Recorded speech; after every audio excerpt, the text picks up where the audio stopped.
tapi istri yang lain ikhlas walaupun suami tidak adil. Ini bukan masalah istri mau ikhlas, ditampar pun istri ikhlas daripada diceraikan. Masalahnya antum dengan Allah Subhanahu wa taala. Antum dituntut seorang suami untuk adil. Meskipun antum tidak kasih nafkah, banyak istri yang saya ikhlas dia biar kasih nafkah, yang penting jangan dicerai. Ikhlas terpaksa. Meskipun dia ikhlas dengan ikhlas, antum dituntut, diperintahkan oleh Allah untuk adil. Masalahnya bukan antum dengan istri antum, masalah antum dengan Allah Subhanahu wa taala. Oleh karena meskipun istri itu ikhlas, kita tidak boleh tidak semena-mena terhadap istri kita. Bolehkah berpoligami tapi sebelumnya sudah berjanji sama istri tidak akan berpoligami? Ini anak sudah tulis di website, silakan baca di website.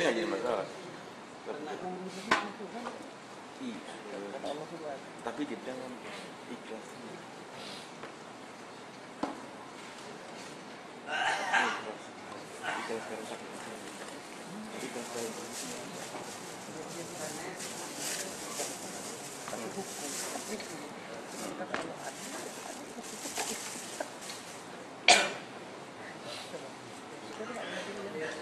Mustahab atau sunnah apabila suami mampu dan memiliki harta yang cukup untuk melakukan poligami dan dia melihat ada beberapa wanita muslimah janda misalnya yang sangat perlu dinikahi untuk diberikan pertolongan padanya. Apakah benar hukumnya mustahab poligami hanya kepada janda saja? Karena di situ ada kalimat dan yang berarti pelengkap syarat pertama mampu ya. Jadi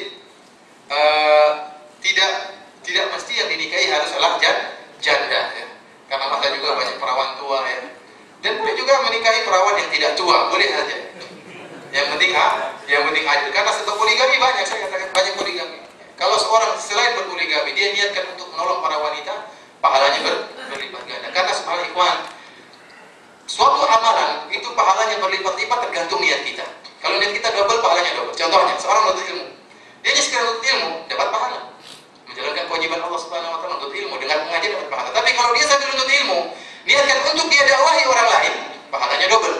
Sejak kapan dia dapat pahala? Sejak dia menuntut ilmu sudah dapat pahala. Karena niatnya ingin mendakwahkan orang lain. Demikian juga orang poligami, kalau orang poligami ingin dia niatnya terkumpulkan ingin menjalankan sunnah Nabi Sallallahu Alaihi Wasallam, ingin menolong para janda, ingin berbanyak keturunan untuk menyenangkan hati Nabi di akhirat kelak, maka dia akan mendapatkan pahala yang berlipat-lipat ganda. Tapi kalau seorang ingin melaksanakan poligami, saya punya hasrat yang saya tidak bisa saya simpan, saya harus salurkan dan saya bikin wanita yang cantik, tidak jadi masalah. Yang penting dia adil, ya. Yang penting dia adil. Demikian saja ikhwan fillah, azanillahu wa apa yang saya sampaikan pada kesempatan ini kurang lebihnya saya maaf. Saya kembalikan kepada Ustaz Fadil Syafiq Bawazir. Alhamdulillah, salatu wassalamu ala Rasulillah wa ala alihi wa ashabihi wa man tabi'ahum bi ihsan ila yaumil ba'd. Saudaraku sekalian, semoga rahmat Allah Subhanahu wa taala selalu meliputi kita. Dan tema yang baru saja tadi disampaikan oleh Ustaz Firanda, semoga bisa bermanfaat bagi kita. Dan tujuannya adalah, kenapa kita mengambil tema ini? Karena kita melihat hukum Allah yang dihujat dan kita tidak terima. Tidak mungkin Allah menurunkan sebuah hukum yang akan merugikan umatnya, merugikan hambanya. Kalau ada kesalahan yang terjadi terhadap person manusia yang mempraktekkan hukum tersebut, arahkan tudingan kepada person tersebut.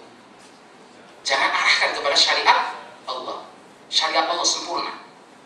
Orangnya yang salah, manusianya yang salah. Oh, itu buktinya poligami. Sekarang terlantar, ya kan? Nggak dapat hartanya. Kami dari yayasan ini, yayasan itu, apa istilahnya, perlindungan anak sedang berusaha membela karena dia belum bisa mendapatkan hak-haknya. Ini karena sebab poligami. Ingat, bukan karena sebab poligami, tapi kenakalan manusia itu. Kalau ada manusia atau ada wanita berjilbab terjatuh pada perbuatan zina, apakah berarti kita bubarkan hukum jilbab? Udah, kalau begitu nggak usah pada jilbaban. Maaf, ya kan? Di Saudi mungkin ada pelacur kan? Ada. Tapi apakah seperti di Indonesia terbuka lebar, ngumpet-ngumpet karena takut hukum Allah Subhanahu wa taala, tidak berani menampakkan perbuatan maksiat, tapi pelacurnya pakai jilbab, pakai cadar bahkan. Apakah dengan hukum itu karena kelakuan manusia yang nyeleneh, kita bubarkan hukum Allah. Oh itu buktinya sholat, tapi nyolong. Oh berarti sekarang udah nggak usah pada sholat. Nyolong semua. Nggak bisa. Adil dong. Salahkan orang yang melakukannya. Ya kan? Ada orang Arab berbuat salah, nggak bayar gaji, ya kan? Pegawainya orang Arab bajingan semua, ya kan? Nabi Muhammadnya Arab, kan seperti itu. Tapi apakah kita salahkan Nabi Muhammadnya? Kita salahkan Islamnya? Tidak. Orang Arab seperti orang yang lain, ada yang komunis, ya kan? Ada yang sosialis, ada yang orang sekuler, ada yang Nasrani. Perang Tabuk, saudara. Hakikatnya perang antara siapa dengan siapa? Orang Arab dengan orang Arab. Yang satu membawa panji salib, yang satu lagi membawa panji la ilaha illallah Muhammadur Rasulullah. Jadi manusianya, bukan hukum Allahnya yang salah. Ya kan, ada orang jenggotan terjatuh pada perbuatan dosa, kesalahan, ya kan, yang disalahkan udah nggak usah pada biar jenggot, salahkan manusianya, nasihati manusianya, seperti itu, ya kan. Jadi, dan di satu sisi juga kita ingin mengingatkan kepada orang yang berpoligami, sebelum melaksanakan poligami, pelajari dulu hukum Allah, berilmu dulu, jangan modal semangat, ya kan. Rawe-rawe rantas malam-malam, untung yang penting, senang dulu, seks dulu, seks bakal dapat, tapi bukan itu, ya kan, bukan itu. Yang mengatasnamakan kami melaksanakan sunnah, harus mempelajari sunnah dulu, harus berilmu dulu, baca hadis-hadis Nabi Muhammad SAW yang berbicara tentang permasalahan poligami, bagaimana sikap Rasulullah, bagaimana muamalah Rasulullah, dan bagaimana Rasulullah dalam memilih, ya kan, istri pertama udah perawan cantik, istri kedua alas nggak apa-apa, ambil nanti, istri ketiga ada janda anaknya 5, ambil, punya duit Anda kan, kasih, toh masih cantik alhamdulillah, ya kan, 70%, 80%, kayak mobil aja.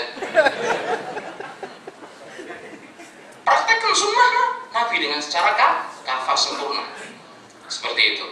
Kami mengucapkan banyak terima kasih kepada pihak HTC Kargo yang sudah ikut berpartisipasi membantu kelancaran acara ini, dan semoga Allah Subhanahu wa taala menjadikan ini sebagai timbangan amal baik bagi pemiliknya, dan Allah limpahkan pahala yang besar kepada mereka.